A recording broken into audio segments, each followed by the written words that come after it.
which this was the video which I made a community post on yesterday because I was recording and then it just stopped recording. But yeah, we're gonna try again and let's just do this thing. And I restarted my phone today, so hopefully it shouldn't crash. But yeah, so if you don't know where we're at, go watch the last video that I did on this, which I can't remember when it was, but it wasn't that long ago, maybe like a month ago, so kind of far, but yeah. So let's see what chapter we're on. Oh shoot.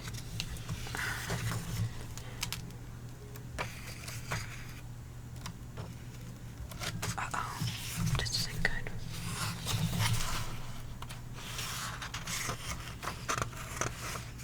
Okay, there we go. I was confused for a second. By the time Grub and I got home, my legs felt like rubber. Making deliveries by car would have made a lot more sense, but Mom's boxy red stick shift 1992 Ford Festival had over 250,000 miles on it, and gas money was tight. So the Lego, as we'd somewhat affectionately nicknamed it, was only stationed for top priority excursions. Besides, I drove stick shift about as well as I could pat my head and rub my stomach at the same time, which was to say, I was bad at it.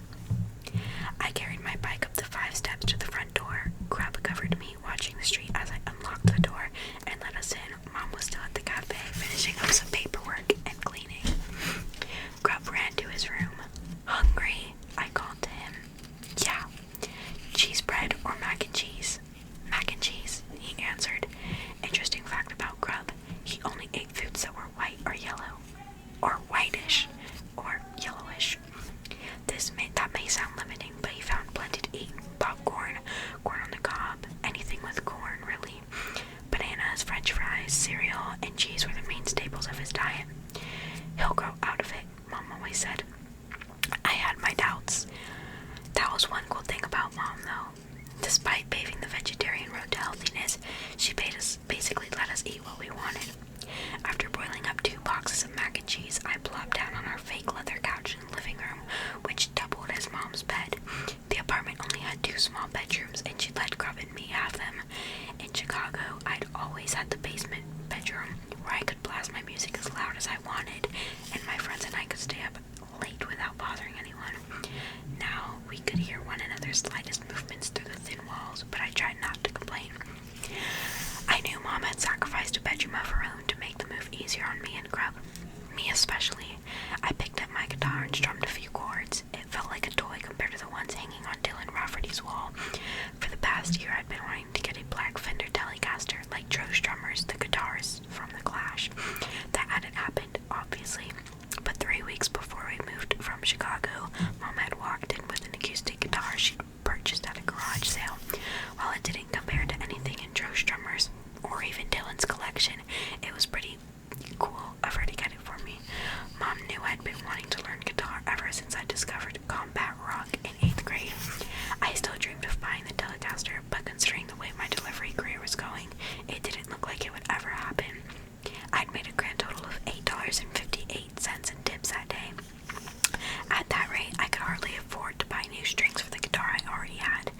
I looked down at the sad piece of equipment. The old strings made my fingers smell like rust, and the few dead, pinchy noises I managed to squeeze from it were poor excuses for music, but still better than they used to be. When I first got the guitar, I didn't know a single thing about it. For instance, no one warned me that pressing down on the middle strings hurt like heck. But after a couple days, calluses started forming on my fingertips. Then after a few more weeks of watching videos online, I learned 3 important skills. 1, how to tune it. 2, how to form a couple chords. And 3, the fastest way to retrieve your pick after it fell into the sound hole. 3 months later, I could play a halfway decent rendition of I Wanna Be Sedated by the Raymond. I read somewhere if I learned the G, C, D, and E minor chords, I'd be able to play 1,000 songs. Only 999 to go. Just as I realized that a C chord could slide up 2 frets into a D chord, Grub came bounding around the corner and plopped next to me on the couch. He opened a cardboard box and began assembling battleship pieces. Grub, not right now. 1 game.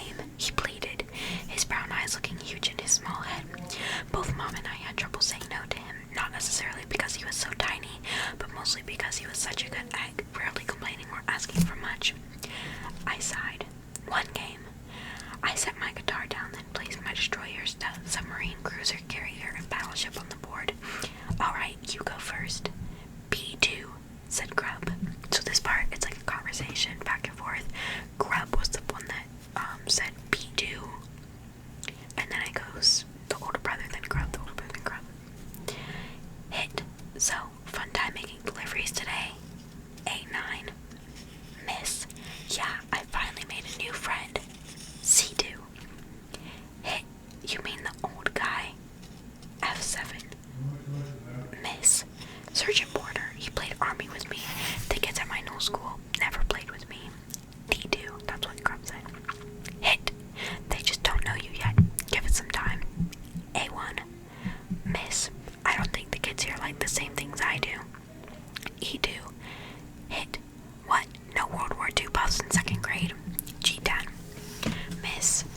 No, they just talk about Pokemon and iPads and stuff. F2. Maybe 3rd grade will be better. Hey, you sunk my battleship. I know, you always put it in the same place. As we continued to play, I snuck peeks at my brother with equal parts affection and concern. Grub had handled the move to Buffalo Falls like a good soldier, dutiful and uncomplaining as always, but I knew Mom worried about him, and I did too. The move had been hard enough for me, and I was twice his age and relatively normal. Both Grub and I had known our Chicago friends since we were in diapers. We never had to make friends. They were just always there. The neighborhood gang. We all roam from yard to yard, everyone's parents looking out after everyone's kids. When you grow up with people like that, maybe you accept them the way they are because you don't know anything different. Grub was a fixture in our neighborhood, army helmet and all, and everyone loved him. He was just Grub to them. But here in Buffalo Falls, he was just weird. I need a sip of water. My mouth is dry. Because, I don't know, after like a while of whispering, my throat like feels weird.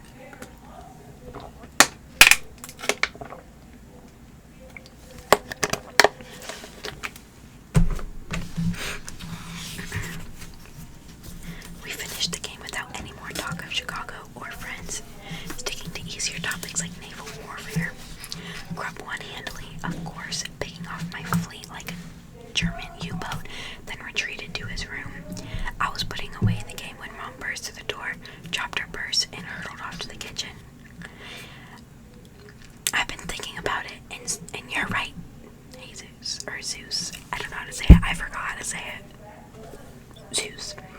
She called. We'll go ahead with the free brownie and soup tomorrow. We had another 5-day deal cancellation. From the kitchen, I heard the thoop of a wine bottle opening, followed by a trickle. Really? I was shocked she was using my idea. That's awesome. That meant going back to Hilltop Nursing Home tomorrow. Never in my life would I have considered that prospect exciting before now. But this was different.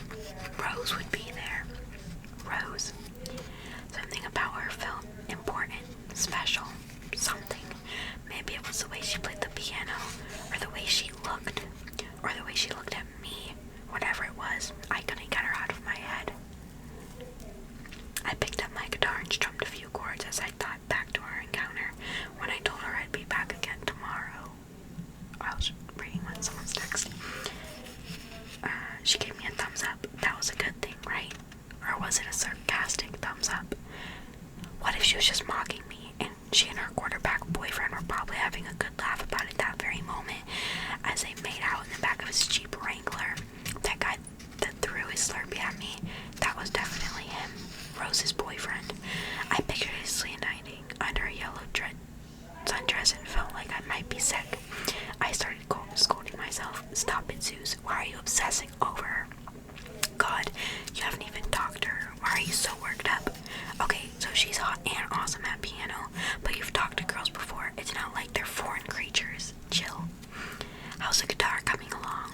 Mom appeared before me out of thin air, snapping me out of my neurotic daydream. I suck. Language, son. Let me ask again. How's the guitar coming along? I sighed. I'm grossly underdeveloped in my musical competence, but I'm showing slight signs of improvement. There, see how much better that feels? It didn't feel better, but it didn't feel worse either. either. I ran into two kids my age today who are somehow both incredible musicians. How is that possible in this backwater? Maybe this backwater is good for creativity. Or maybe there's nothing to do here but practice. Mom joined me on the couch. So, tell me about your new friends. I wouldn't call them friends, more like customers. The guy was in my Spanish class and plays guitar. The girl plays piano at the nursing home, and I'm sure they both have a ton of friends already. And I'm sure they've got room for one more. Mom gently slapped my leg. Especially one as delightful as you. Yeah, right, I said, rolling my eyes. Everyone around here has been new friends since kindergarten.